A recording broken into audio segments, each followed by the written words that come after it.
Hello everyone.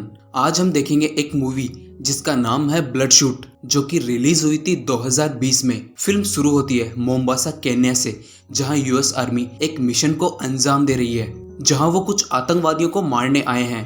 उस army को रे लीड कर रहा है। मिशन को सक्सेसफुली कंप्लीट करने के बाद यूएस आर्मी की टीम एवियानो एयरबेस इटली में आते हैं, जहां रे का इंतजार उसकी मंगेतर जीना कर रही थी। दोनों साथ में कुछ वक्त बिताने के लिए अल्माफी कोस्ट इटली में जाते हैं, जहां वो साथ में वक्त बिताते हैं। रे दूसरे दिन सुबह उठता है, उसके पास जीना का नोट पड़ा होता है। उसमें लिखा होता है कि वो बाहर नाश्ता लेने के लिए गई है, जल्दी लौट आएगी। थोड़ी देर बाद रे को किसी की आहट सुनाई देती है। उसे लगता है कि जीना होगी, लेकिन जीना की जगह कोई और लोग होते हैं और वे रे पर हमला करते हैं, लेकिन वो बच जाता है। रे जीना को संभालने के लिए बाहर भागता है, लेकिन तभी एक आदमी ने रे को बेहोशी का इंजेक्शन लगा देता है और रे बेहोश हो जाता है। थोड़ी देर बाद रे को होश आता है। वो एक कुर्सी से बंधा हुआ होता है। तभी वहां वो किडनैपर भी आता है, जिसने रे को किडनैप किया था। तो रे उससे पूछता है कि वो कौन है। तो किडनैपर उसे अपना नाम मार्टिन एक्स बताता है। मार्टिन एक्स उससे पूछता है कि मोम्बासा में आतंकियों का पता उसे किसने दिया था, लेकिन रे कुछ नहीं बोलता।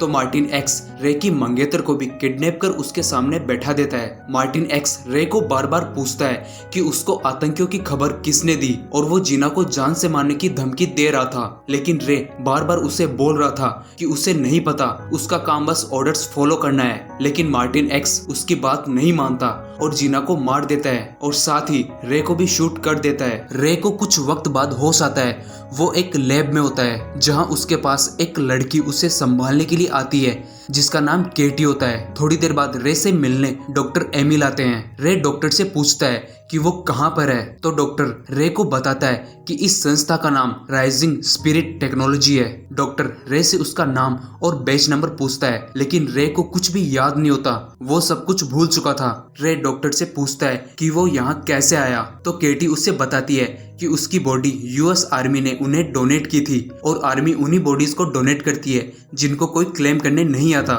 डॉक्टर रे को बताता है कि वो मर के जिंदा हुआ है। डॉक्टर रे को अपने वर्क स्पेस पर ले जाता है, जहां वो उसे बताता है कि वो आर्मी के लोगों का एडवांस लेवल पर इलाज करता है। वो सोल्जर्स में नई ताकत पैदा करता है। तभी डॉक्टर रे के हाथ पर एक ब्लेड से कट लगाता है, लेकिन वो देखता है कि उसका हाथ बहुत ही स्पीड से ठीक हो रहा है। तो रे डॉक्टर से पूछता है कि ये सब क्या है, ये कैसे हुआ।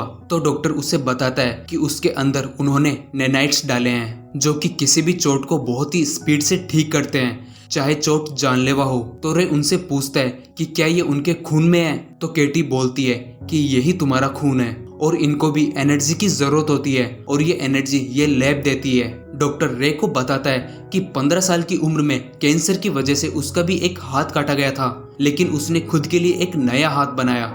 डॉक्टर उसे उस जैसे लोगों से मिलाता है। वो केटी के बारे में बताता है। केटी एक तैराक थी और एक अटैक के कारण सांस की नली खो चुकी थी। ऑपरेशन के बाद उसे नई सांस की नली मिली। टिप्स एक निशानेबाज था, लेकिन इराक में एक हमले में अपनी आंखें खो दी, लेकिन उसे एक सूट दिया गया जिसमें कैमरे लगे हैं जो दिमाग से कनेक्ट हैं। ये अब सब कुछ देख सकता है। जिमी, जिसने अफगानिस्तान में एक धमाके में अपने दोनों पैर खो दिए थे, लेकिन अब उसके पास नए पैर हैं। रे कुछ देर आराम करने के लिए अपने कमरे में जाता है और उसे नींद आ जाती है। सपने में वो वही चीजें देखता है जो उसके साथ हुआ था। वो किडनैपर, उसकी मंगेतर। तो रे की नींद टूट जाती है। वो अपनी ताकत आजमाता है और उसे अपनी ताकत देखकर विश्वास नहीं होता। वो सच में बहुत ताकतवर बन चुका था। उसे अब कोई भी चोट का असर नहीं हो रहा था। उसकी हीलिंग पावर बहुत तेज थी। अपनी ताकत देखने के बाद रे पूल के पास आकर बैठ जाता है, जहां केटी अंडर वाटर मार्शल आर्ट कर रही थी। केटी रे को अपने साथ ड्रिंक करने का ऑफर देती है। रे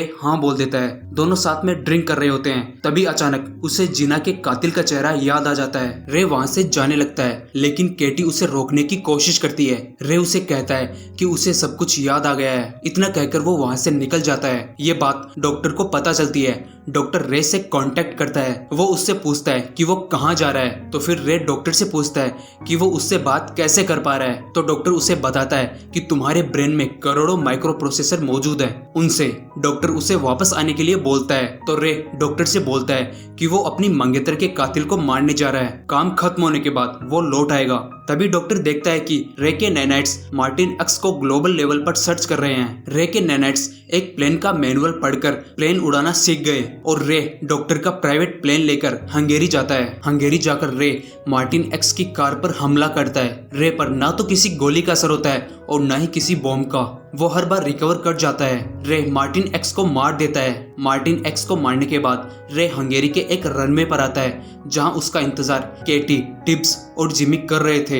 इन सब के बाद रे के नैनेट्स की एनर्जी लो हो जाती है। सारे सबूत मिटाने के लिए जिमी उस कार को उड़ा देता है जिसमें रे आया था। रे को रिचार्ज करने के लिए लैब में लाया जाता है जहां जिमी आता है। जिमी उसे वहां बताता है कि तुम कोई नेक काम करके नहीं आ रहे हो, असल में तुम हमारा एक मोहरा हो जिसे सिर्फ लोगों को मारने के लिए प्लान किया गया है। हम तुम्हें हर बार एक नया टारगेट देते हैं और तुम उसे मारकर आ जाते हो। इतना कहकर जिमी उसकी याददाश्त फिर से मिटा देता है और ऊपर डॉक्टर उसकी मेमोरी को दोबारा से नए तरीके से डिजाइन कर रहा था। लेकिन केटी कभी भी इस पक्ष में नहीं थी कि रे के साथ ऐसा किया जाए। वो डॉक्टर से रिक्वेस्ट करती है कि उसके साथ ऐसा मत करो, लेकिन डॉक्टर नहीं मानता। डॉक्टर रे के लिए नया टारगेट डिसाइड करता है और चीजें दोबारा से वैसी होती है जैसे पहले हुई थी। रे का इस बार का टारगेट बेरिस होता है जो कि इंग्लैंड में है। रे बेरिस के घर में घुस जाता है, लेकिन बेरिस के पास एक बहुत ही इंटेलिजेंट हैकर होता है जिसका नाम विल्फ्रेड होता है। बेरिस के पास एक वेपन होता है जिसका नाम ईएमपी होता है। वो वेपन